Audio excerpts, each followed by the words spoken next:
중국을 과연 어느 나라가 뛰어넘을 수 있겠습니까? 저희 나라에 덤비다가 돈 낭비만 할 겁니다. 세계 조선업 수주 1위 중국. 실제로 중국은 전 세계 선박의 80% 이상을 쓸어 담으며 2위이지만 10%도 안 되는 한국을 압도하고 있었죠. 유럽 해운사들은 물론 중동과 아시아 전역은 비싸기만 한 한국 조선소보다 중국이 훨씬 값싸고 효율적이라며 비웃었는데요. 그런데 최근 한 달 만에 믿기 어려운 일이 벌어졌습니다. 중국 배가 싸다고 발주한 선진국들이 중국의 충격적인 청구서를 손에 쥐고 충격에 빠진 것이었죠. 이뿐만이 아니었습니다. 수십 년 동안 독점하다시피 해온 중국 국영 조선사가 한국 조선사에 애원하며 기술을 구걸한 내용의 내부 문건까지 유출되어 버린 것. 심지어 한국 기술자에게 연봉 3배를 제시한 시도만 여러 차례. 중국이 절대 인정하지 않으면서도 한국이 없으면 절대 못 만든다고 하는 진실은 과연 무엇이었을까요? 그 숨겨진 내막을 지금 바로 낱낱이 공개하겠습니다. 이야기를 시작하기 앞서 사연 속의 제작에 힘이 되는 구독과 좋아요 부탁드립니다. 한국을 응원하신다면 대한민국 화이팅! 이라고 아래 댓글로 남겨주세요. 중국은 수주량 기준으로 전 세계 1위였습니다. 한국보다 20%에서 30% 저렴한 가격으로 배를 만들었고 생산 속도도 빠른 편이었어요. 항구마다 들어서는 대형 조선소, 정부의 전폭적인 지원, 끝이 보이지 않는 인적 자원. 어느 각도에서 봐도 중국은 거대한 파도처럼 밀려오고 있었습니다. 그 흐름 앞에서 저는 유럽의 고객들에게 당연한 듯이 조언했어요. 중국 조선소가 더 경제적이고 한국 조선소는 가격 경쟁력을 잃어가고 있으며 같은 배를 더 싸게 받을 수 있다면 굳이 비싼 쪽을 선택할 이유가 없다고요. 저를 믿는 고객들은 그 조언을 따랐습니다. 프랑스, 독일, 호주의 해운사들이 하나둘 중국 조선소로 발주를 돌렸어요. 그때까지만 해도 저는 제 판단이 옳다고 의심하지 않았습니다. 그런데 모든 것이 바뀐 날이 있습니다. 싱가포르에서 열린 비공개 해운 포럼이었습니다.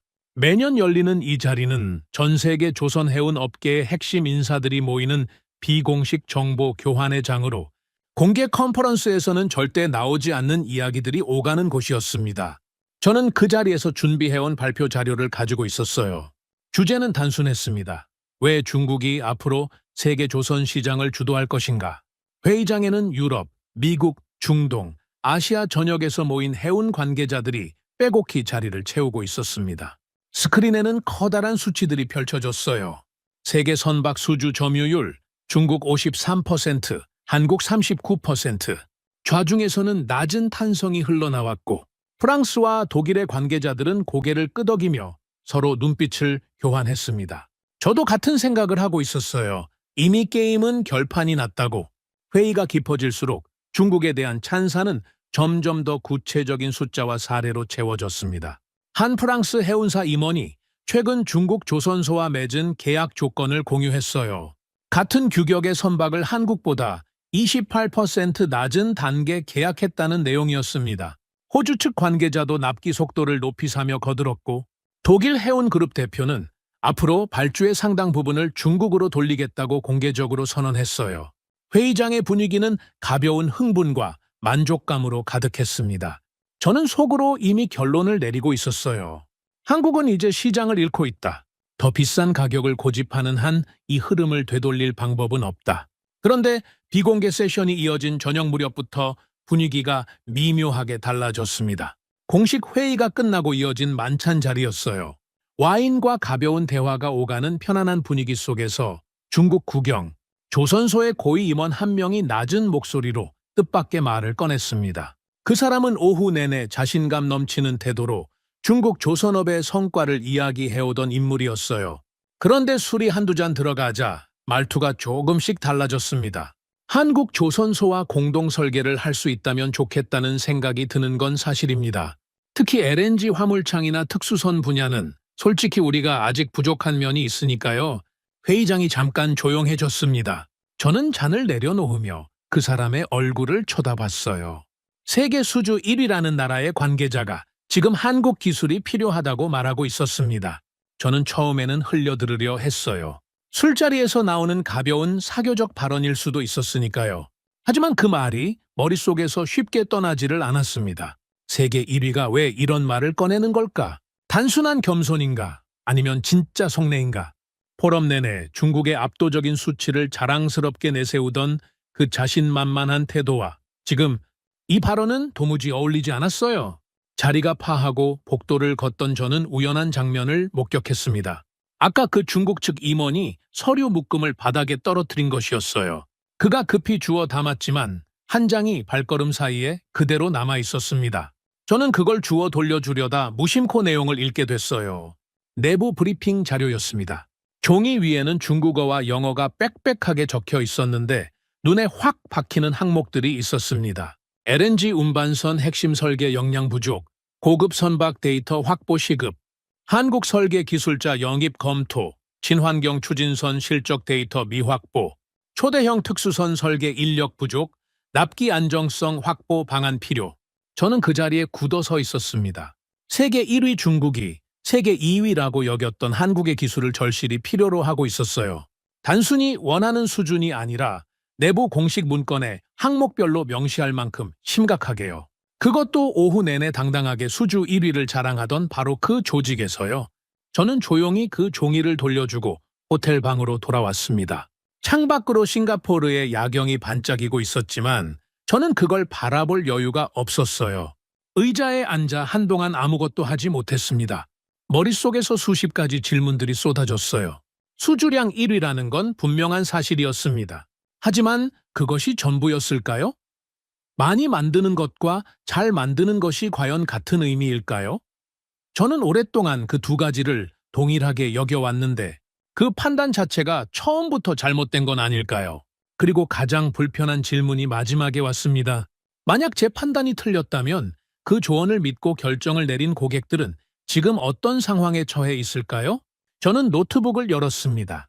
무엇부터 찾아야 할지도 모른 채 일단 LNG 운반선이라는 단어부터 검색하기 시작했어요. 수주 건수, 인도 실적, 운항 중 고장 사례, 납기 준수율. 데이터를 들여다볼수록 이상하다는 감각이 점점 강해졌습니다.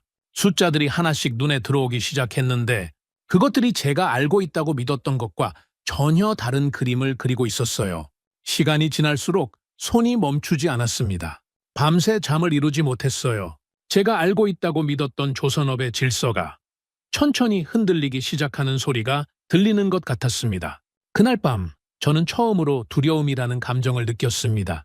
세계 1위가 왜 세계 2위의 기술을 원하는 것인지 이해할 수 없는 것이 두려운 게 아니었어요. 그 이유를 이제야 직면하게 됐을지도 모른다는 사실이 두려웠습니다. 그리고 지난 수년간 수십 명의 고객에게 건넸던 조언들이 하나씩 뇌리를 스쳤어요. 중국산이 더 경제적이라고, 한국산을 고집할 이유가 없다고, 시장은 결국 가격이 결정한다고 했던 말들. 그 말들이 틀렸다면 어떻게 되는 걸까요? 저는 차가워진 커피를 한 모금 마시고 다시 화면을 들여다봤습니다. 동이 트기 시작할 무렵 저는 처음으로 스스로에게 인정했어요. 나는 지금까지 가장 중요한 것을 보지 못하고 있었을지도 모른다고요. 동이 완전히 트기 전이었습니다. 저는 여전히 호텔 방 노트북 앞에 앉아 있었어요. 창밖으로 싱가포르의 새벽이 서서히 밝아오고 있었지만 저는 그 풍경을 바라볼 여유가 없었습니다. 화면에는 수십 개의 자료창이 열려 있었고 아직 다 소화하지 못한 데이터들이 쌓여 있었어요. 눈이 피로했지만 잠을 잘 수가 없었습니다. 어젯밤 내부 문건에서 읽었던 항목들이 자꾸 머릿속에 떠올랐거든요. 저는 지난 몇 년간 인도된 LNG 운반선 실적 자료들을 나란히 펼쳐놓고 비교하고 있었습니다. 처음에는 단순한 기술 격차 정도로 이해하려 했어요. 어느 산업이나 선두주자와 추격자 사이에는 격차가 있는 법이고 그게 시간이 지나면 좁혀지는 것도 자연스러운 일이라고 스스로를 달래면서요. 하지만 자료를 더 뒤질수록 그런 자기 위안이 통하지 않았습니다. 숫자들은 제 예상보다 훨씬 냉정하고 가혹했어요. 중국에서 인도된 LNG 운반선들 중 상당수가 운항 중 심각한 고장을 일으켰다는 기록들이 있었습니다. 화물창 결함, 냉각 시스템 이상, 배관 누수, 추진장치 오작동. 문제가 생기면 배는 수개월간 수리를 위해 항구에 발이 묶였어요. 그 기간 동안 해운사는 배를 운항할 수 없었고 계약된 가스 운송은 줄줄이 차질을 빚었습니다. 이건 단순한 불편함의 문제가 아니었어요. 하루에도 수억 원에서 수십억 원이 증발하는 손실이었고 그 기간이 몇 달씩 이어지면 해운사 하나가 통째로 흔들릴 수도 있는 규모였습니다. 반면 같은 기간 한국에서 인도된 LNG 운반선들의 데이터는 전혀 다른 이야기를 하고 있었어요. 가격은 분명히 비쌌습니다. 계약 단계서만 보면 중국산보다 20% 이상 높았어요. 하지만 고장률은 현저히 낮았고 약속한 날짜에 배를 넘기는 비율이 압도적으로 높았습니다.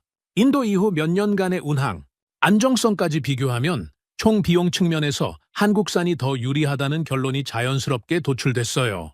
저는 계속해서 변명을 찾으려 했습니다. 표본이 적을 수도 있다고, 특수한 사례가 과장됐을 수도 있다고요. 하지만 자료를 더 뒤질수록 같은 패턴이 반복됐어요.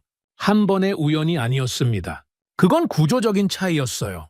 설계의 완성도, 용접의 정밀도, 품질 검사의 엄격함, 납기를 지키기 위한 공정관리의 수준, 이 모든 것에서 두 나라 사이에는 좁혀지기 어려운 격차가 존재하고 있었습니다. 그때 전화가 울렸습니다. 새벽 5시였어요. 화면에는 오래된 고객의 이름이 떠 있었습니다. 저는 잠시 망설이다 전화를 받았어요. 들려온 목소리는 제가 기억하는 그 차분하고 여유 있는 목소리가 아니었습니다. 지치고 다급했어요. 긴장감이 수화기 너머로 전해져 왔습니다. 장, 큰일이야. 중국 조선소에서 받은 LNG선이 또 멈췄다고. 배가 항구에 묶인 지 벌써 2달째야. 하루에 잃는 돈이 얼마인지 자네가 알면 기절할 거야. 계약한 가스 공급 일정은 전부 어긋났고 위약금도 계속 쌓이고 있어. 우리 회사가 지금 이 발 하나 때문에 비상이야. 거래처들한테도 신뢰를 잃고 있고. 저는 말을 잃었습니다. 그 프랑스 해운사 임원이 중국 조선소에 LNG선을 발주한 건 몇 년 전이었어요. 당시 저는 자신이 있었습니다. 중국산이 훨씬 경제적이고 품질 격차는 그리 크지 않으며 굳이 비싼 한국산을 고집할 이유가 없다고 했었거든요. 가격 차이를 강조하고 중국 조선소의 생산 규모와 성장세를 근거로 들었습니다. 그리고 그 조언을 믿은 고객은 결정을 내렸어요. 수화기를 내려놓고 저는 한동안 아무것도 하지 못했습니다. 데이터를 들여다보는 것과 실제로 피해를 입은 사람의 목소리를 듣는 것은 완전히 달랐어요. 이건 화면 속의 숫자가 아니었습니다. 누군가의 사업이고 누군가의 신뢰이고 누군가의 밤이었어요. 그리고 그 결정의 시작에 제 조언이 있었습니다. 저는 몇 년 전을 돌아봤습니다. 한국 조선소 관계자를 만났던 기억이 났어요. 당시 그들은 비교적 조용한 목소리로 하지만 분명하게 이런 말을 했습니다. 배 한 척이 멈추면 해운사는 하루에 수십억 원을 잃게 됩니다. 그래서 저희는 배 가격이 아니라 고객이 잃게 될 손해까지 함께 계산하고 있습니다. 저희가 만드는 건 배가 아니라 고객이 멈추지 않도록 보장하는 시스템입니다. 그때 저는 속으로 비웃었어요. 비싼 걸 팔아야 하니까 그런 논리를 앞세우는 거라고요. 32년 경력의 컨설턴트로서 저는 그런 감성적인 이야기에 흔들리지 않는다고 자부했습니다. 시장은 결국 가격이 결정한다는 게 제 오랜 신념이었으니까요. 그런데 지금 새벽 5시에 지친 고객의 목소리를 들은 직후에는 그 말이 전혀 다른 무게로 다가왔습니다. 한국이 말했던 건 감성적인 마케팅이 아니었어요. 배가 멈추면 고객이 얼마를 잃는지, 그 손해를 막는 것이 진짜 의미의 비용 절감이라는 걸 그들은 데이터와 경험으로 이미 알고 있었던 겁니다. 그리고 저는 그걸 단가 비교 한 장으로 무시해버렸어요. 저는 다시 노트북을 끌어당겼습니다. 이번에는 범위를 훨씬 넓혔어요. LNG 운반선에서 그치지 않고 초대형 컨테이너선, 쉐빙선, 방산 특수선, 해양 플랜트 지원 선박까지 비교 분석하기 시작했습니다. 그리고 한 가지 패턴이 점점 선명하게 드러나기 시작했어요. 수주 건수로 보면 중국이 압도적이었습니다. 이건 틀림없는 사실이에요. 하지만 수주 금액 기준으로 비교하면 격차가 훨씬 좁아졌습니다. 특히 LNG 운반선, 잠수함, 쉐빙선, 방산 함정 분야에서는 한국이 거의 대부분을 가져가고 있었어요. 세계에서 가장 부가가치가 높은 선박들이 수주 건수 1위와는 다른 나라의 도크에서 만들어지고 있었던 겁니다. 저는 그제야 실감했습니다. 제가 오랫동안 얼마나 단편적인 시각으로 이 업계를 바라봐 왔는지를요. 수주량이라는 단 하나의 지표에만 집착하면서 그 뒤에 숨겨진 거대한 질적 격차를 보지 못하고 있었어요. 많이 만드는 것과 가장 중요한 것을 만드는 것은 전혀 다른 이야기였습니다. 그때 중국 측에서 먼저 연락이 왔습니다. 조선소 대외 담당이라고 자신을 소개한 인물이었는데 짧은 통화 내내 자신감이 넘쳤어요. 어제 비공개 세션에서 흘러나온 이야기는 과장됐을 뿐이라고. 일부 LNG선 문제는 고립된 사례에 불과하다고. 중국의 기술 수준은 이미 한국을 많은 부분에서 앞지르고 있다고 했습니다. 그리고 덧붙였어요. 내부 문건은 단순한 연구 검토 항목일 뿐이고 실제 협력 추진과는 거리가 있다고요. 저는 그 말을 들으면서 오히려 더 깊이 의심하게 됐습니다. 세계 1위가 굳이 해명 전화를 걸어왔습니다. 해명하지 않아도 될 사람이 먼저 연락해서 해명을 하고 있었어요. 자신이 있는 사람은 조용히 결과로 말합니다.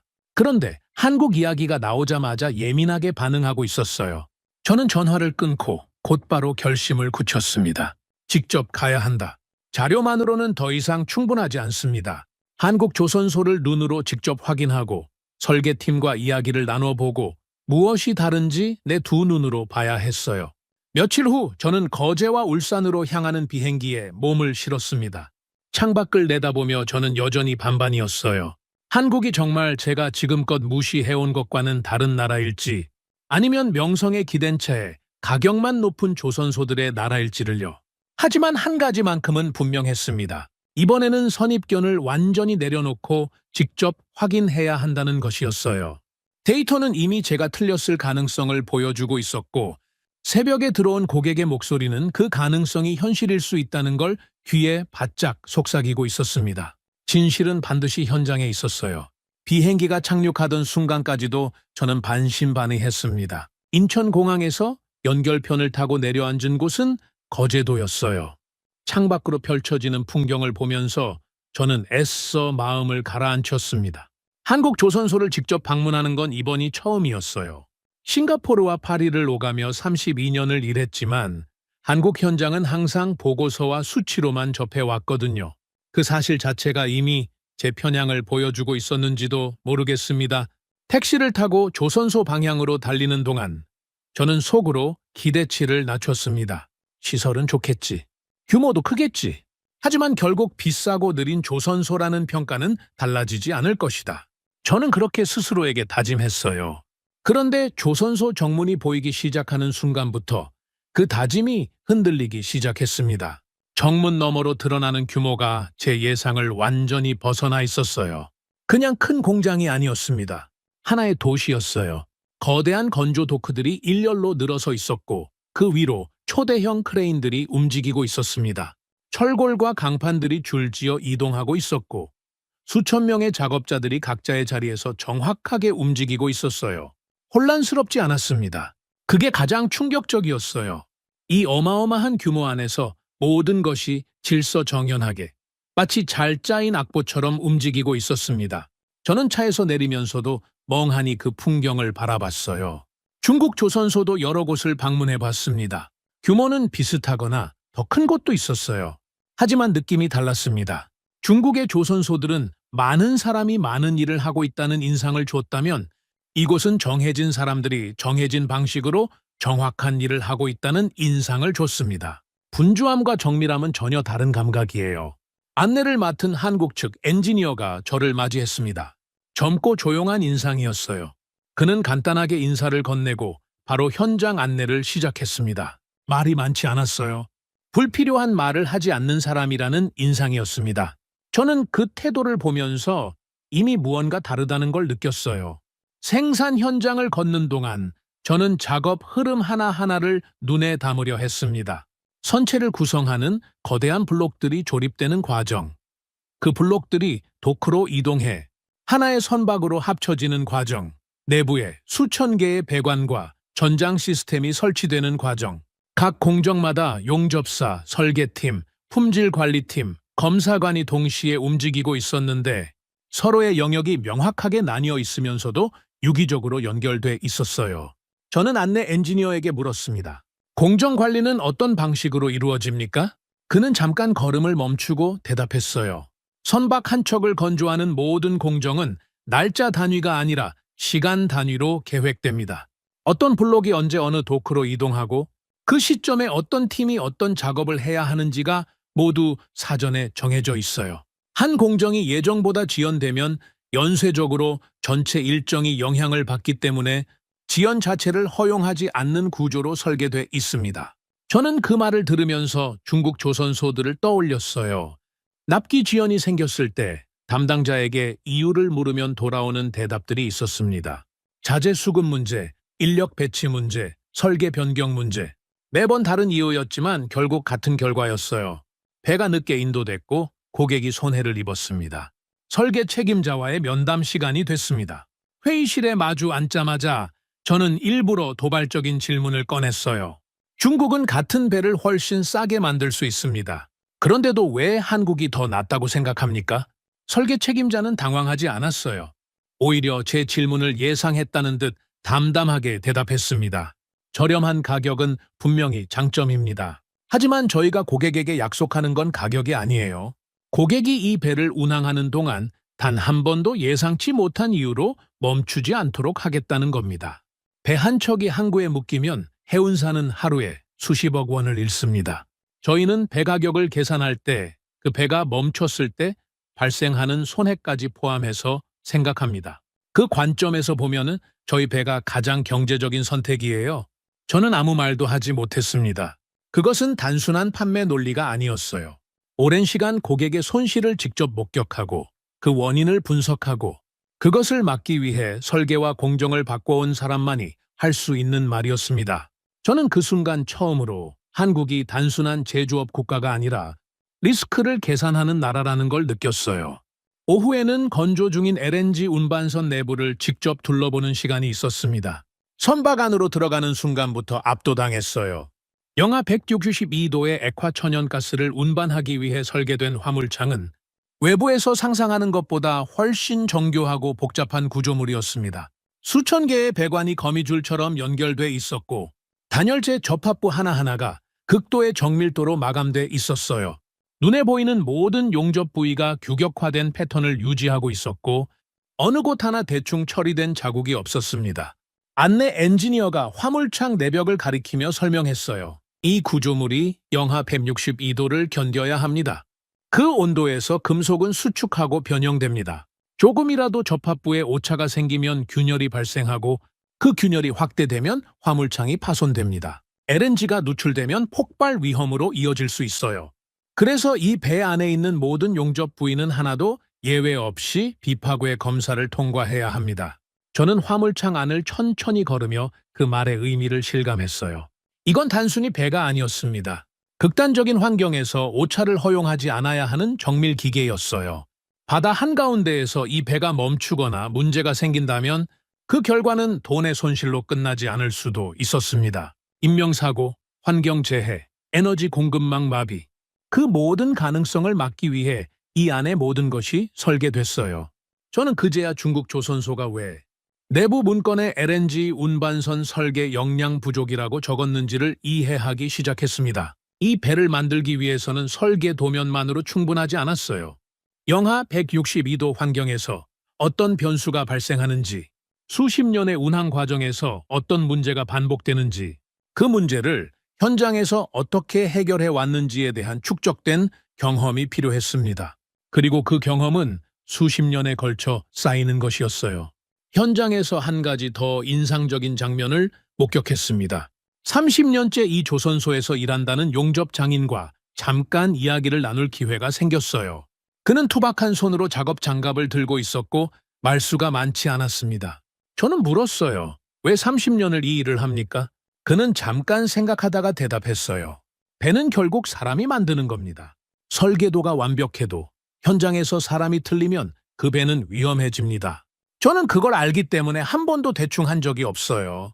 그 짧은 말이 오랫동안 머릿속에 맴돌았습니다. 중국 조선소에서 본 것과 비교하게 됐어요. 중국에서는 인력이 자주 교체됐습니다. 비용을 낮추기 위해 숙련도가 낮은 인력을 대거 투입하는 방식이 많았어요.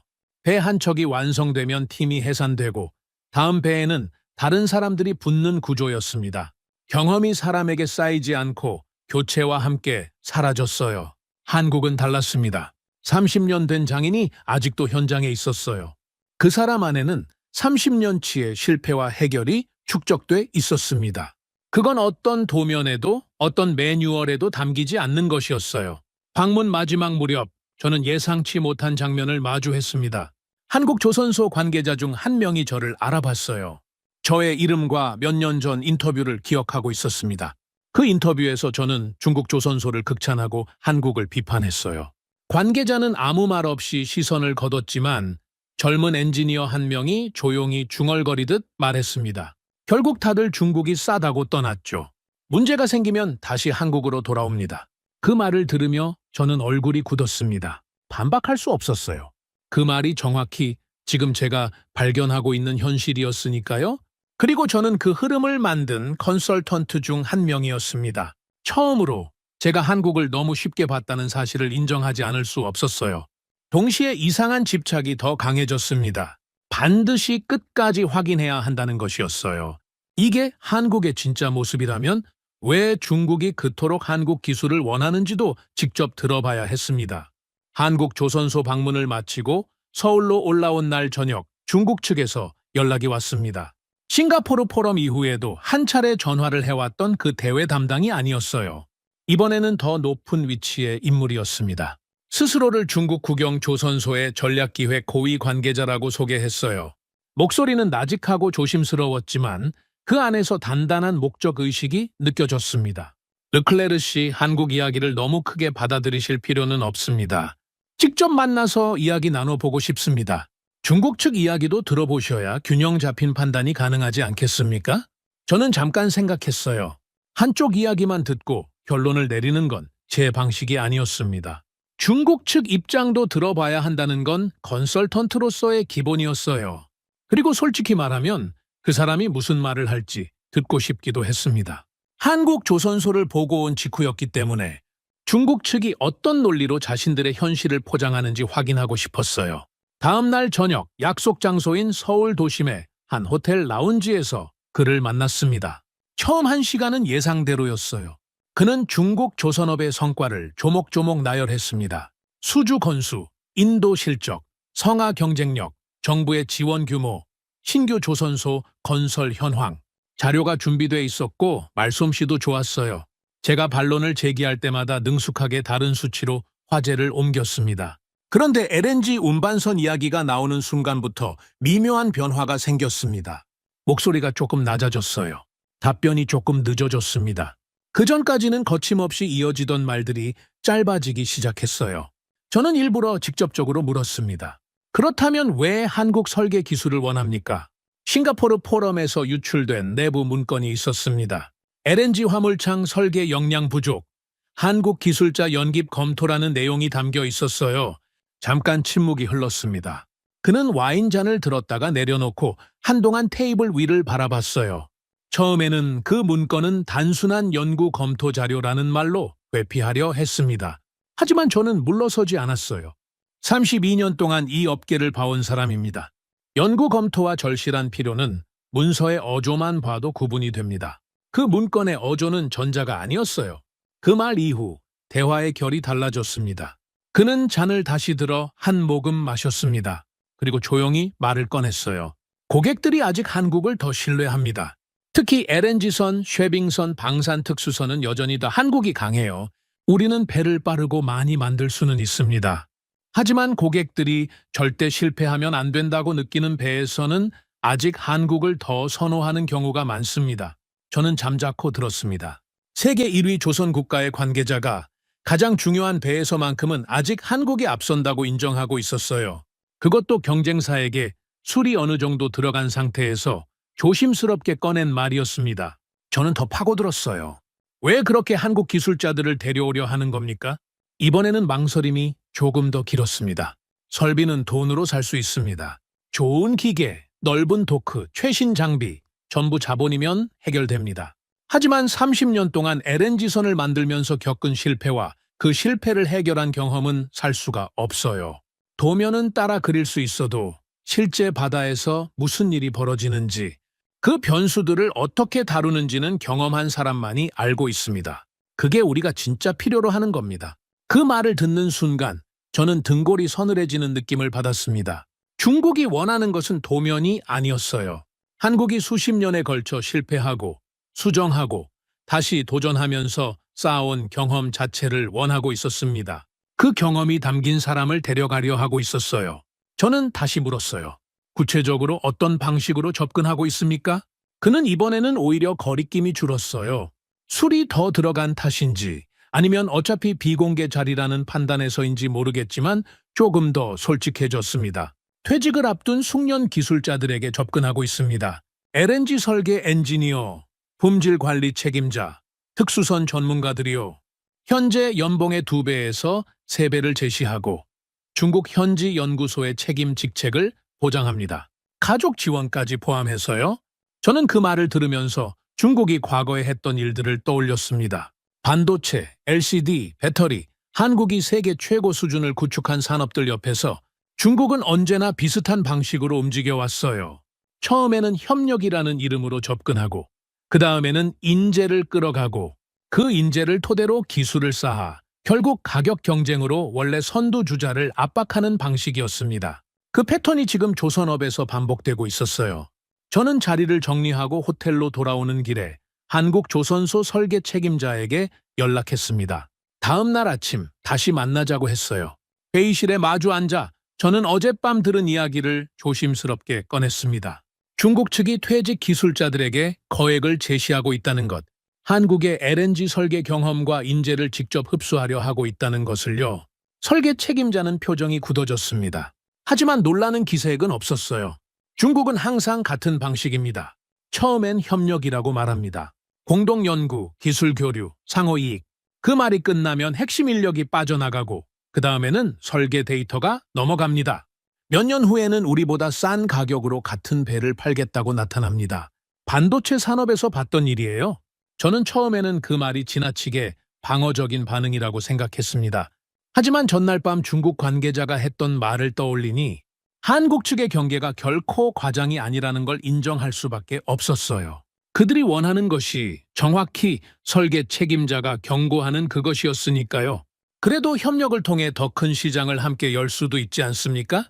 설계 책임자는 잠깐 창밖을 바라봤다가 저를 다시 쳐다보며 말했습니다. 협력이 가능하려면 서로 줄 것이 있어야 합니다. 지금 그들이 원하는 건 우리가 가진 것이고 그들이 줄 수 있는 건 우리가 이미 충분히 가진 것입니다. 그 협력이 끝나는 날 우리가 설 자리는 사라집니다. 저는 회의실을 나오면서 깊은 생각에 잠겼습니다. 중국이 원하는 것이 단순한 설계 도면이 아니라는 건 이제 분명했어요. 그들은 한국이 수십 년에 걸쳐 실패하면서 만들어온 경험의 데이터베이스를 원하고 있었습니다. 그리고 그 데이터베이스는 서버에 저장된 파일이 아니라 지금도 현장에서 일하고 있는 사람들의 머릿속에 있었어요. 한국이 지금 무엇을 지키고 있는 것인지, 그리고 왜 그것이 세계에서 가장 중요한 기술 중 하나인지를 저는 그날 처음으로 제대로 이해했습니다. 한국에 머문 지 일주일이 지났을 무렵, 저는 조선소를 한 번 더 방문했습니다. 이번에는 설계 현장이 아니라 생산 통제실이었어요. 한국 측 담당자가 그곳을 직접 안내해주겠다고 했을 때 저는 별 기대 없이 따라 나섰습니다. 통제실이야 어느 대형 산업시설에나 있는 법이고 거기서 특별한 무언가를 발견할 수 있으리라고는 생각하지 않았어요. 그런데 문을 열고 들어서는 순간 저는 발걸음이 멈췄습니다. 벽면 전체가 화면이었어요. 수백 개의 모니터가 빼곡하게 늘어서 있었고 그 위로 현재 건조 중인 선박들의 공정 현황이 실시간으로 표시되고 있었습니다. 선박 한 척마다 수백 개의 공정이 날짜별, 팀별로 나뉘어 진행 상황이 색깔로 표시됐어요. 초록색은 예정대로 진행 중, 노란색은 주의 필요, 빨간색은 지연 발생, 그리고 빨간색 항목은 눈을 씻고 봐도 거의 없었습니다. 저는 한국 엔지니어에게 물었어요. 이 시스템이 선박 건조 일정 전체를 실시간으로 추적합니까? 그는 고개를 끄덕이며 말했습니다. 용접부터 배관 설치, 전장 시스템, 화물창 검사까지 모든 공정이 이 화면 안에 있습니다. 어느 한 공정이 예정보다 지연되면 담당 팀에게 즉시 알림이 가고 그날 안에 원인 분석과 대응 방안이 올라옵니다. 지연이 연쇄적으로 번지는 걸 막기 위해서예요. 저희는 선박 건조를 공장 라인처럼 관리하지 않습니다. 전쟁처럼 관리합니다. 전쟁처럼 관리한다는 그 말이 귓가에 오래 남았어요. 과장이 아니었습니다. 저는 그 통제실을 보면서 처음으로 한국이 왜 납기를 그토록 중요하게 여기는지를 이해했어요.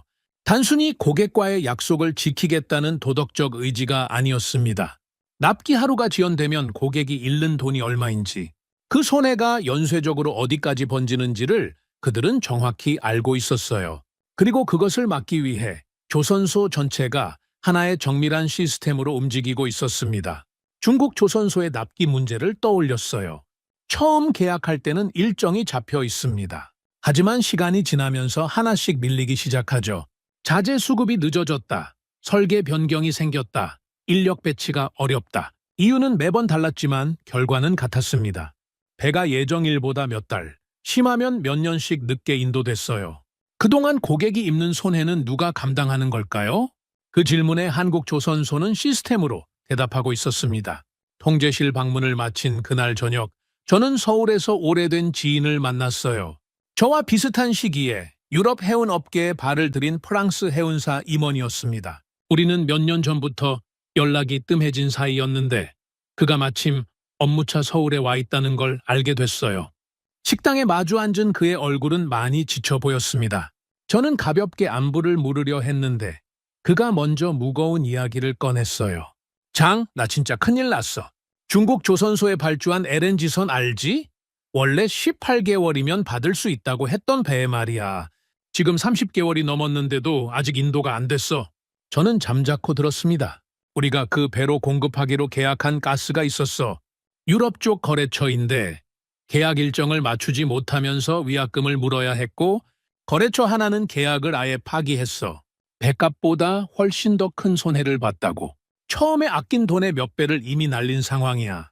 저는 그 말을 들으면서 가슴이 무거워졌습니다.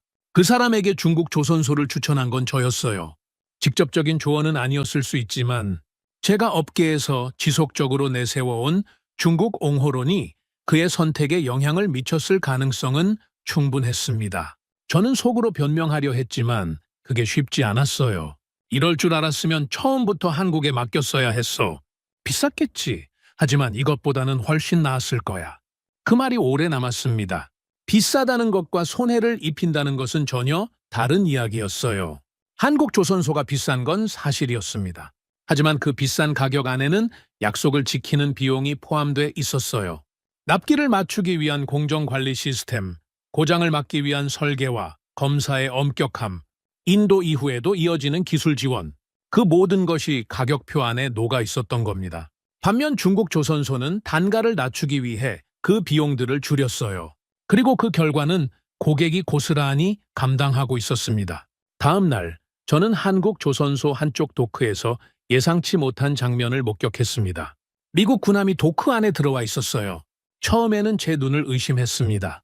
세계 최강의 해군력을 보유한 미국의 군함이 한국 조선소의 도크 안에 있었어요.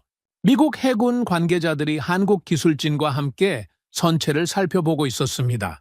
언어의 장벽이 있었지만 양쪽 모두 막힘없이 소통하고 있었어요.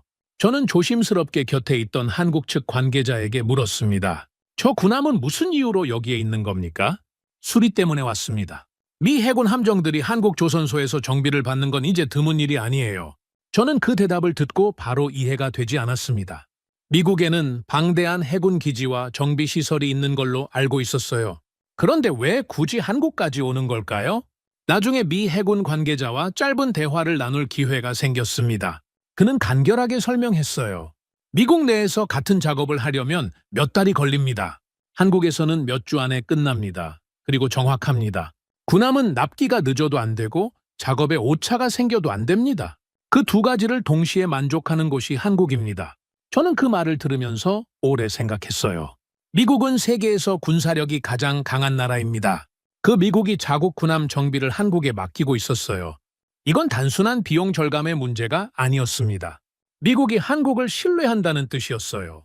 가장 중요한 자산을 맡길 수 있는 나라로 한국을 선택했다는 뜻이었습니다. 중국 조선소에 그 일을 맡기지 않는 이유는 명확했어요. 배가 늦어도 안 되고 오차가 있어도 안 된다. 그 조건을 만족하는 나라가 중국이 아니라 한국이라는 걸 세계에서 가장 엄격한 기준으로 파트너를 고르는 미국이 먼저 결론 내리고 있었습니다. 며칠 후 저는 한국 조선소에서 실제 긴급 상황이 발생하는 장면을 우연히 목격했어요. 건조 중인 선박의 배관 일부에서 예상치 못한 결함이 발견된 겁니다. 목격한 순간 현장 분위기가 즉각 바뀌었어요. 조용하고 빠르게 관계자들이 모였고 회의가 열렸습니다. 길지 않은 시간 안에 결론이 났어요. 해당 배관 구간을 전면 재작업하기로 한 겁니다. 납기 일정이 빠듯한 상황이었어요.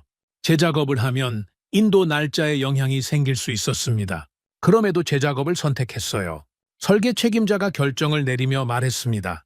배를 늦게 주는 한이 있어도 문제가 있는 배는 절대 내보내지 않습니다. 저는 그 순간 완전히 생각이 뒤집혔어요.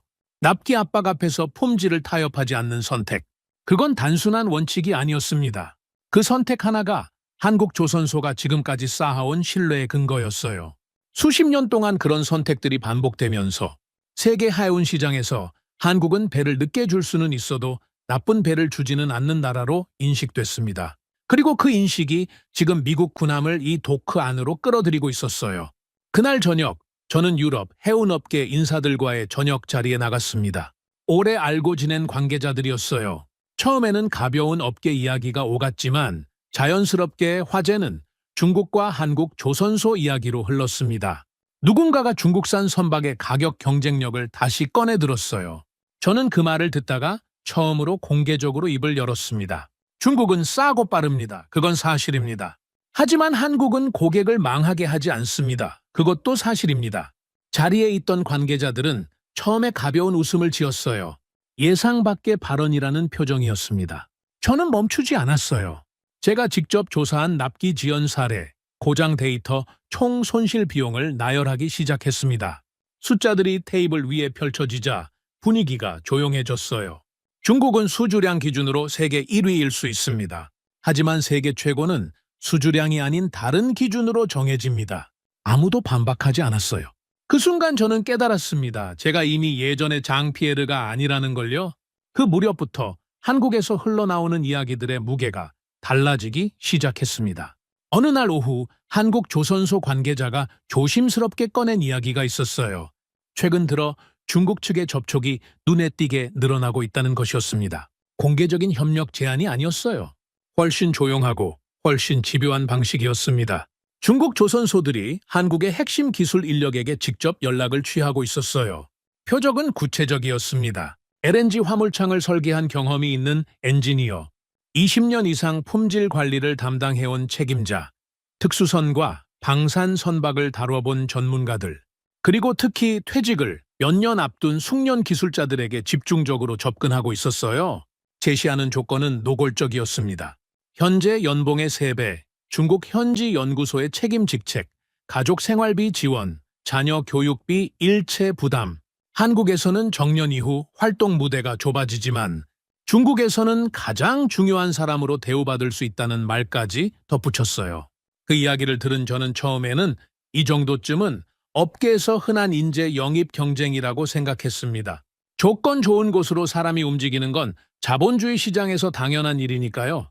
그런데 이야기가 이어지면서 느낌이 달라졌어요. 중국이 원하는 건 그 사람들의 미래 능력이 아니었습니다. 이미 가지고 있는 것을 원하고 있었어요. 30년 된 장인의 손안에 있는 감각, 20년 된 설계자의 머릿속에 새겨진 판단 기준, 수십 번의 실패 끝에 만들어진 문제 해결 방식, 그것들을 사람과 함께 데려가려는 겁니다.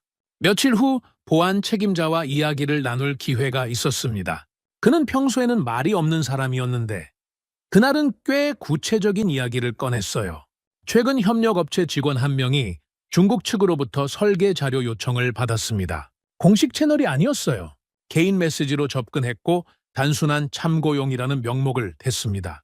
요청한 자료가 무엇이었는지 아십니까?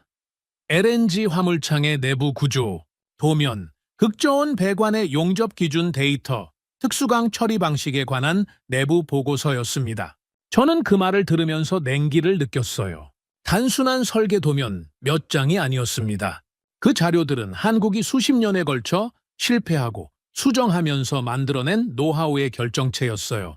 어느 온도에서 어떤 재료가 어떻게 반응하는지, 어느 용접 방식이 극저온 환경에서 가장 안정적인지, 반복된 운항 과정에서 어디서 균열이 생기기 쉬운지 그런 내용들이 담겨 있는 자료였습니다. 보안 책임자는 조용히 말을 이었습니다. 중국은 늘 같은 방식을 씁니다. 처음엔 공동 연구를 이야기합니다. 그 다음엔 작은 자료 공유를 요청해요. 그 다음엔 핵심 데이터가 흘러나갑니다. 그 자료들이 모이면 도면을 재현할 수 있고 도면이 재현되면 설비를 만들 수 있습니다. 설비가 갖춰지면 경험이 없어도 비슷한 배를 만드는 게 가능해져요. 물론 처음 몇 년은 품질이 낮겠지만 그 기간을 버티면서 가격으로 우리를 압박할 겁니다. 저는 반도체 산업을 떠올렸습니다. 한국이 세계 최고의 반도체 기술을 보유했던 시절, 중국은 천천히 그 기술을 흡수해갔어요. 인재 영입, 기술 유출, 막대한 자본 투입. 그 과정을 거치면서 반도체 산업의 지형은 조금씩 달라졌습니다. 배터리도 마찬가지였어요. 한국이 개척한 시장에서 중국이 빠르게 추격해오고 있었습니다. 그리고 지금 조선업에서도 그 패턴이 시작되고 있었어요. 그 즈음 저는 중국 조선업 내부 보고서 일부를 입수할 수 있었습니다. 비공개 자료였지만 업계 인맥을 통해 요약본을 볼 수 있었어요. 내용은 충격적이었습니다. 중국 조선소들의 수주량은 세계 1위를 유지하고 있었지만 수익성은 빠르게 악화되고 있었어요. 벌크선과 일반 컨테이너선은 경쟁이 워낙 치열해서 적자를 감수하고 수주하는 경우도 있었습니다. 일부 조선소는 이미 심각한 적자 상태였고 정부 지원 없이는 운영이 어렵다는 분석도 있었어요. 반면 한국은 달랐습니다. 수주 건수는 중국보다 적었지만 척당 수주 금액이 압도적으로 높았어요. LNG 운반선 한 척의 가치는 일반 벌크선 여러 척을 합친 것보다 컸습니다. 잠수함, 방산함정, 특수 해양 구조물은 단가가 더욱 높았어요. 한국은 수를 줄이고 가치를 높이는 방향으로 가고 있었고 중국은 수를 늘리면서 마진이 줄어드는 구조에 갇혀 있었습니다. 이게 중국이 한국 기술을 원하는 진짜 이유였어요. 선택이 아니라 생존의 문제였습니다. 이 상태가 지속되면 중국 조선업은 물량은 많지만 돈을 못 버는 산업이 되고 결국 자국 정부의 지원에 기댄 차에 서서히 경쟁력을 잃어가게 됩니다. 그것을 피하려면 부가가치가 높은 선박을 만들 수 있는 능력이 필요했어요. 그리고 그 능력은 지금 한국에 집중돼 있었습니다. 저는 한국 조선소 내부에서 열린 비공개 회의에 참관할 기회를 얻었습니다. 임원진과 설계 책임자들이 모인 자리였어요. 회의의 주제는 하나였습니다. 중국의 기술 탈취 시도에 어떻게 대응할 것인가? 분위기는 무거웠어요. 한 임원이 먼저 입을 열었습니다. 지금 당장 협력을 해서 단기적으로 이익을 얻을 수도 있습니다. 하지만 우리가 내주는 순간 몇 년 뒤 우리가 설 자리가 없어질 수도 있어요. 반도체에서, 배터리에서, LCD에서 우리가 겪은 일을 조선업에서도 반복해서는 안 됩니다. 또 다른 관계자가 덧붙였어요. LNG 화물창과 특수선 설계는 절대 내줄 수 없습니다. 그게 우리의 심장이에요. 그걸 내주는 건 돈을 받고 미래를 파는 겁니다. 저는 그 회의를 지켜보면서 처음에는 한국이 지나치게 방어적이라고 생각했습니다. 협력을 통해 더 큰 시장을 함께 열 수도 있지 않냐고요. 하지만 회의가 끝나갈 무렵 현장 경력 38년의 노기술자가 조용히 한마디를 했어요. 기술은 하루아침에 생기는 게 아닙니다. 30년, 40년 버틴 사람들이 있었기 때문에 지금의 우리가 있는 겁니다. 우리 다음 세대도 그렇게 버틸 수 있도록 지켜야 합니다. 그 말이 회의실 안에 조용히 깔렸어요. 저는 그 자리에서 처음으로 한국 조선업이 단순한 산업이 아니라는 걸 실감했습니다. 이건 기업들의 경쟁이 아니었어요. 한 나라가 수십 년에 걸쳐 피와 땀으로 쌓아온 기술 유산을 지키느냐, 잃느냐의 문제였습니다. 그리고 그 유산을 노리는 손은 이미 아주 가까이까지 뻗어 있었어요. 조선소를 나서는 길에 저는 오래된 용접 장인을 다시 만났습니다. 그는 마침 퇴근길이었어요. 저는 걸음을 맞추며 물었습니다. 왜 아직도 이 일을 계속하십니까? 충분한 조건을 제시받은 적이 있지 않으셨습니까? 그는 잠깐 걸음을 멈추고 저를 바라봤습니다. 대답은 짧았어요. 우리가 지키지 않으면 언젠가 한국조선은 사라질 수도 있으니까요. 저는 그 말을 듣고 한동안 아무 말도 하지 못했습니다. 분노가 올라왔어요. 그런데 그 분노가 어디를 향하는 건지 잠시 혼란스러웠습니다. 중국을 향한 건지, 그걸 보지 못하고 중국 편을 들어온 저 자신을 향한 건지요. 결국 두 가지 다였습니다. 저는 그날 밤 오랫동안 창밖을 바라봤어요. 한국이 세계 최고의 기술을 가졌지만 동시에 가장 위험한 위치에 있다는 걸 그때서야 제대로 이해했습니다. 그리고 그것을 보지 못하고 수년간 엉뚱한 방향을 가리켜온 사람이 바로 저였다는 사실도요. 한국에 머문 지 두 번째 주가 시작될 무렵 저는 한국 조선소에서 또 하나의 예상치 못한 장면을 목격했습니다. 조선소 한쪽 구역에서 회의가 열리고 있었어요. 외부인들이 여럿 들어와 있었고 한국 측 임원들과 영어로 이야기를 나누고 있었습니다. 처음에는 유럽 쪽 해운사 관계자인가 싶었는데 가까이 다가가자 분위기가 달랐어요. 복장도 태도도 그리고 그 무게감도요. 미 해군 관계자들이었습니다. 저는 그게 단순한 함정 정비 협의가 아니라는 걸 눈치챘어요. 이야기의 규모가 달랐습니다. 선박 한 척의 수리 일정을 논하는 자리가 아니었어요. 앞으로의 군함 건조 협력, 유지 보수 체계 구축, 장기적인 공급망 연결에 관한 이야기가 오가고 있었습니다. 미국이 한국을 단순한 수리 외주처로 보는 게 아니라 장기적인 방산 파트너로 끌어들이려 한다는 게 대화의 결에서 느껴졌어요. 저는 조심스럽게 한국 측 관계자에게 상황을 물었습니다. 미국이 자국 조선업이 있음에도 한국과 이런 협력을 추진하는 이유가 무엇입니까? 그는 잠깐 생각하다가 대답했어요. 미국 조선업은 오랜 시간에 걸쳐 민간 부문의 경쟁력을 잃었습니다. 군함을 만들 수는 있지만 속도와 효율 면에서 한계가 있어요. 특히 함정 유지 보수와 특수 선박 분야에서요. 미국은 지금 동맹을 넘어서 실질적인 능력을 가진 파트너를 원하고 있습니다. 빠르고 정확하고 납기를 지키는 나라, 그 기준을 충족하는 나라가 한국입니다. 저는 그 말을 들으면서 복잡한 감정이 들었어요. 세계에서 군사력이 가장 강한 나라가 가장 중요한 자산인 군함을 맡길 파트너로 한국을 선택하고 있었습니다. 그건 정치적 동맹 이상의 의미였어요. 기술적 신뢰였습니다. 실패했을 때 감당해야 할 결과가 가장 큰 분야에서 미국은 한국을 선택하고 있었어요. 저는 그 회의실 밖에 서서 오래 생각했습니다. 몇 주 전 싱가포르 포럼에서 저는 중국 조선업의 수주량을 이야기했어요. 세계 1위라는 수치를 앞에 두고 한국은 따라가는 입장일 뿐이라고 생각했습니다. 그런데 지금 제 눈앞에는 전혀 다른 그림이 펼쳐지고 있었어요. 세계 최강국이 한국을 찾아와서 협력을 요청하고 있었습니다. 수주량이 전부가 아니었어요. 며칠 후 저는 한국 조선소 자동화 설비 구역을 방문했습니다. 그곳에서 저는 또 한 번 충격을 받았어요. 단순한 자동화가 아니었습니다. AI 기반의 용접 로봇이 숙련 기술자의 작업 패턴을 학습해서 동일한 정밀도로 반복 작업을 수행하고 있었어요. 설계 단계에서도 AI가 투입돼 수천 가지 변수를 시뮬레이션하며 최적의 구조를 도출하는 작업이 진행 중이었습니다. 품질 검사는 초음파 장비와 영상 분석 시스템이 결합된 자동화 라인에서 이루어지고 있었어요. 안내를 맡은 엔지니어가 설명했습니다. 우리나라는 인구가 줄고 있고 조선업을 원하는 젊은 인력도 이전보다 적어졌습니다. 그 현실을 모른 척하면 10년 뒤 우리가 가진 기술이 사람과 함께 사라질 수 있어요. 그래서 지금은 숙련 기술자의 경험을 데이터화하고 그것을 시스템 안에 담으려 합니다. 기술은 특정 사람 안에만 있어서는 안 됩니다. 시스템 안에 살아 있어야 해요.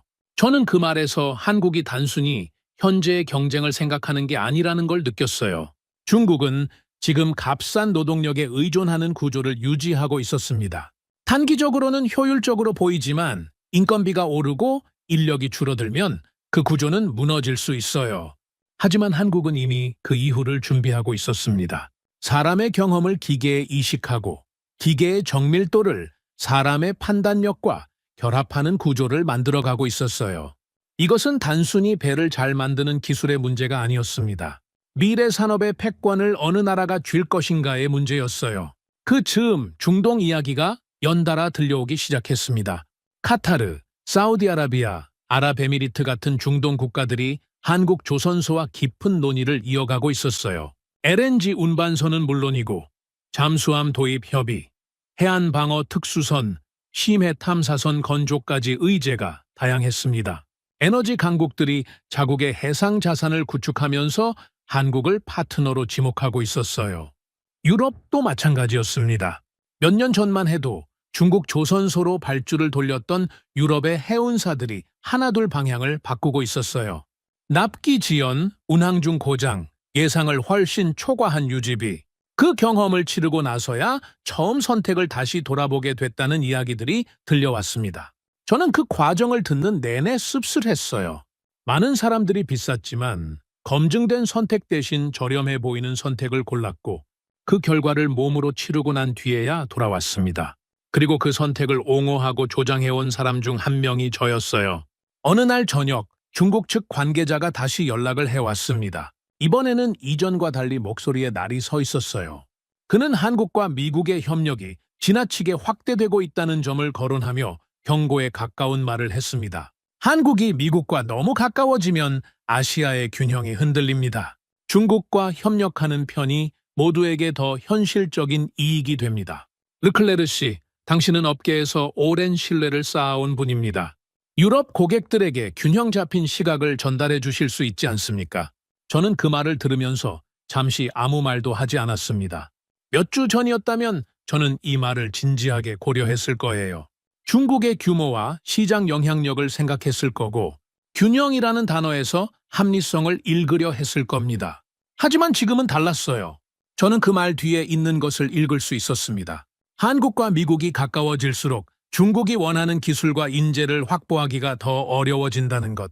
그 협력 구조가 굳어지면 중국 조선업이 부가가치 높은 선박 시장에서 영원히 배제될 수도 있다는 것. 그 두려움이 외교적 표현으로 포장된 말이었어요. 균형이라는 말은 보통 자신에게 불리한 흐름을 막고 싶을 때 씁니다. 저는 지금 그 이야기를 들을 입장이 아닙니다. 저는 그렇게 말하고 전화를 끊었습니다.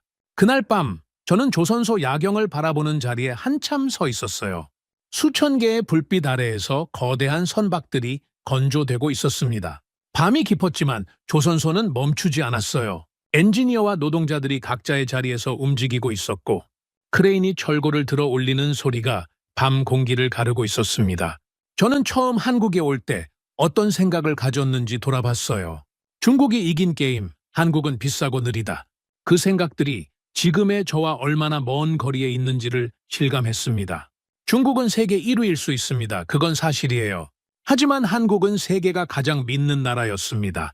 그리고 진짜 강한 나라는 가장 중요한 순간에 선택받는 나라였어요. 귀국 전날 저녁이었습니다.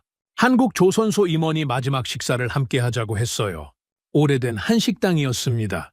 격식 없이 마주 앉아 소주 한 잔을 기울이는 자리였어요. 처음엔 가벼운 이야기가 오갔지만 식사가 어느 정도 무르익을 무렵 저는 한국 조선업의 미래를 물었습니다. 그는 잠시 잔을 내려놓고 천천히 말을 꺼냈어요. 중국은 앞으로도 계속 많이 만들 겁니다. 수주량에서는 오랫동안 1위를 유지하겠죠. 그걸 부정하고 싶지 않아요. 하지만 가장 중요한 바에는 결국 한국이 만들게 될 겁니다. 그리고 앞으로 우리 앞에 놓인 것은 단순히 배를 잘 만드는 것에서 그치지 않습니다. 저는 그 말의 끝을 기다렸어요. 우리는 이제 미국의 해군력을, 유럽의 에너지 공급을, 중동의 해상 안보를 연결하는 자리에 서 있습니다. LNG선 한 척이 멈추면 유럽의 겨울 난방이 흔들립니다. 우리 군함이 작동하지 않으면 동맹의 방위 태세가 흔들려요. 우리는 배를 만들지만 그 배 위에서 세계의 에너지와 안보가 움직입니다. 저는 그 말을 들으면서 잠시 멍해졌습니다. 과장처럼 들릴 수도 있는 말이었어요. 하지만 지금까지 제가 본 것들을 생각하면 그 말이 과장이 아니라는 걸 알 수 있었습니다. 미국 군함이 한국 도크 안으로 들어오는 장면, 카타르와 사우디가 한국과 에너지 선박 협력을 논하는 자리, 유럽 해운사들이 중국을 겪고 나서 한국으로 돌아오는 흐름, 그 모든 것이 하나의 그림을 만들고 있었어요. 한국 조선업은 하나의 산업이 아니었습니다. 세계 질서의 일부였어요. 다음날 아침 저는 공항으로 가기 전에 마지막으로 조선소 인근을 잠깐 걸었습니다. 이른 시간이었는데도 조선소 방향으로 걸어가는 사람들이 있었어요. 작업복을 입은 노동자들, 서류를 든 엔지니어들, 현장으로 향하는 차량들. 이 사람들이 매일 이 자리에 서서 만들어 온 것이 무엇인지를 저는 이제 알고 있었습니다. 공항으로 향하는 차 안에서 저는 오랫동안 창밖을 바라봤어요. 한국에 오기 전 저는 이 나라를 어떻게 생각했는지 정직하게 돌아봤습니다. 비싸다, 네오리다, 비효율적이다, 중국에 밀릴 것이다. 그 판단들이 어디서 비롯된 것인지도 생각해봤어요. 근거가 없던 건 아니었습니다. 가격 비교, 수주량 비교, 납기 일수 비교, 모두 실제 수치였어요. 하지만 저는 가장 중요한 것을 숫자에서 찾으려 했어요. 그런데 가장 중요한 것은 숫자 뒤에 있었습니다. 30년 된 용접장인의 손끝에 있었고 납기 압박 앞에서도 제 작업을 선택하는 결단 안에 있었어요. 밤새 돌아가는 생산 통제실의 불빛 안에 있었고 도면을 넘겨달라는 요청을 단호하게 거절하는 보안 책임자의 눈빛 안에 있었습니다. 그것들은 어떤 보고서에도 어떤 수치 비교표에도 담기지 않는 것들이었어요. 저는 32년 동안 숫자를 믿어왔습니다. 그 신념이 틀린 건 아니에요. 숫자는 중요합니다. 하지만 숫자는 결과를 보여주는 것이지 그 결과를 만들어내는 힘을 보여주지는 못합니다. 저는 결과만 보고 힘을 보지 못했어요. 그게 제 판단의 가장 큰 오류였습니다. 공항 대기실에 앉아 저는 노트북을 열었습니다. 그리고 보고서를 쓰기 시작했어요. 제목은 이렇게 붙였습니다. 왜 세계 1위 중국이 한국의 설계를 원했는가? 서론을 쓰면서 저는 싱가포르 포럼의 그날 밤을 다시 떠올렸어요. 회의장에서 자신만만하게 중국을 이야기하던 저의 모습, 복도에서 바닥에 떨어진 종이를 집어들던 순간, 그 문건에 적혀있던 문장들, 그때부터 여기까지 오는 동안 제가 보고, 듣고, 느낀 것들을 하나씩 적어나갔습니다. 중국은 많이 만든다, 그건 사실이에요. 빠르게 만든다, 그것도 사실입니다. 싸게 만든다, 맞아요. 하지만 고객이 가장 두려워하는 바에, 절대 멈춰서는 안 되는 바에, 한 번의 실수가 수천억 원의 손해로 이어지는 배에, 국가의 안보가 그 배 위에 얹혀 있는 배에, 그런 배를 맡기는 나라는 한국이었습니다. 세계가 가장 중요한 배를 한국에 맡기는 이유는 한 가지였어요. 한국은 실패하지 않았으니까요. 수십 년 동안 단 한 번도 고객이 감당할 수 없는 실패를 내보내지 않았으니까요. 그 역사가 신뢰로 쌓였고 그 신뢰가 지금 세계를 한국으로 불러 모으고 있었습니다. 저는 보고서의 마지막 문단을 쓰면서 잠깐 멈췄어요. 어떤 말로 끝을 맺어야 할지 생각했습니다. 화려한 결론이 필요하지 않았어요. 제가 본 것을 그대로 적으면 됐습니다. 중국은 세계에서 가장 많은 배를 만들 수 있다. 하지만 세계가 가장 중요한 배를 맡기는 나라는 한국이다. 진짜 강국은 많이 만드는 나라가 아니라 가장 중요한 순간에 선택받는 나라다. 노트북을 닫으면서 저는 창밖을 바라봤어요. 탑승 게이트 너머 활주로에 비행기들이 줄지어 서 있었습니다. 저는 잠깐 한국 땅을 바라봤어요. 처음 이 나라에 발을 들일 때 품었던 의심과 지금 이 순간 가슴 안에 있는 감각이 얼마나 다른지를 실감했습니다. 저는 한국을 너무 쉽게 봤습니다. 오랫동안 그랬어요. 하지만 세상은 이미 알고 있었습니다. 가장 중요한 배를 어느 나라에 맡겨야 하는지를요. 탑승 안내 방송이 울렸어요. 저는 자리에서 일어나 짐을 챙겼습니다. 그리고 마지막으로 한 번 더 속으로 중얼거렸습니다. 한국은 단순한 조선 강국이 아니었어요. 세계가 가장 믿는 나라였습니다. 여러분은 이 이야기를 들으면서 어떤 생각이 드셨나요? 한국 조선업이 단순히 배를 잘 만드는 산업이 아니라 세계의 에너지와 안보, 그리고 신뢰가 오가는 통로라는 사실이 자랑스럽게 느껴지셨다면 여러분도 저와 같은 감정을 느끼신 겁니다. 대한민국은 세계가 가장 두려워할 때 가장 먼저 찾는 나라, 실패를 허용하지 않는 기술과 사람으로 세계 바다를 지키는 나라입니다. 구독과 좋아요로 응원해 주시면 더욱 재미있는 이야기로 찾아뵙겠습니다. 해외 감동 사연을 소개해드리는 스페셜 코리아였습니다. 감사합니다.